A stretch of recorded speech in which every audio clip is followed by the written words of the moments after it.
লড়াইটা ছিল আইপিএলের লিগ টেবিলে ৮ আর ৯ নম্বর আট আর ৯ নম্বরের। দুটো টিমই তাদের আগের ম্যাচ হেরেছে। মুম্বাই ইন্ডিয়ান্স আর পাঞ্জাব কিংসের কাছে ম্যাচটা ছিল জয়ের সরণিতে ফেরার। ফলে ম্যাচের শেষ পর্যন্ত টান টান লড়াই চলল, কিন্তু ঘরের মাঠে পরাজিত হলো প্রীতি জিন্টার টিম। রীতিমতো কষ্ট করে ৯ রানে জয় পেল মুম্বাই। লিগ তালিকায় বড়সড় বদল না এলেও প্লে অফের লড়াইয়ে বাড়তি অক্সিজেন পেলেন হার্দিক পান্ডিয়ারা। এদিন পাঞ্জাবের মোল্লাপুরে টসে জিতে প্রথমে ফিল্ডিংয়ের সিদ্ধান্ত নেন স্যাম কারান। ম্যাচের প্রথম থেকেই পাঞ্জাব বোলারদের শাসন করা শুরু করেন রোহিত শর্মা। ঈশান কিষান জলদি ফিরে গেলেও রোহিতের ব্যাট থামেনি। সূর্যকুমার যাদব এদিন নামলেন ইম্প্যাক্ট প্লেয়ার হিসাবে, আর সূর্যের কিরণে জ্বলে গেল পাঞ্জাবের বোলিং আক্রমণ। চেনা ছন্দেই মাঠের সব দিকে বল মারলেন টি-20-র ১ নম্বর ব্যাটসম্যান। তারা দুজন ফিরে গেলেও রানের গতি কমেনি।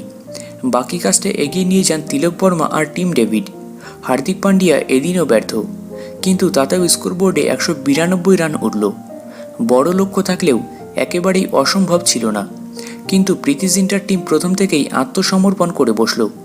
চোটের জন্য শিখর ধাওয়ান নেই। অফর্মের জনি বিয়ারস্টোকে এদিন খেলায়নি পাঞ্জাব। ওপেন করতে এলেন স্যাম কারান এবং প্রভসিমরন সিং। কিন্তু বুমরা আর কোয়েৎসের বোলিং জুটির সামনে সবাই একের পর এক ফিরে গেলেন। গতির হেরফের আর সুইংয়ের মিশ্রণে পাঞ্জাবের ১৪ রানে ৪ উইকেট ফেলে দিয়েছিলেন তারা। সেখান থেকে ফিরে আসাটা মুশকিল ছিল, কিন্তু লড়াই চালিয়ে গেলেন শশাঙ্ক সিং, যিনি এবার প্রত্যেকটা ম্যাচেই পাঞ্জাবকে ভরসা যোগাচ্ছেন। শেষ দিকে একা তাণ্ডব দেখালেন আশুতোষ শর্মা।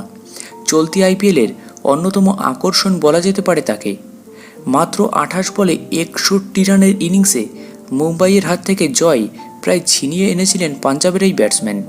কিন্তু কোয়েৎসের বলে তিনি ফিরে যেতেই হাসি ফুটল হার্দিক পান্ডিয়ার মুখে। শেষ পর্যন্ত পাঞ্জাবের ইনিংস থামল ১৮৩ রানে। ৯ রানে জিতল মুম্বাই।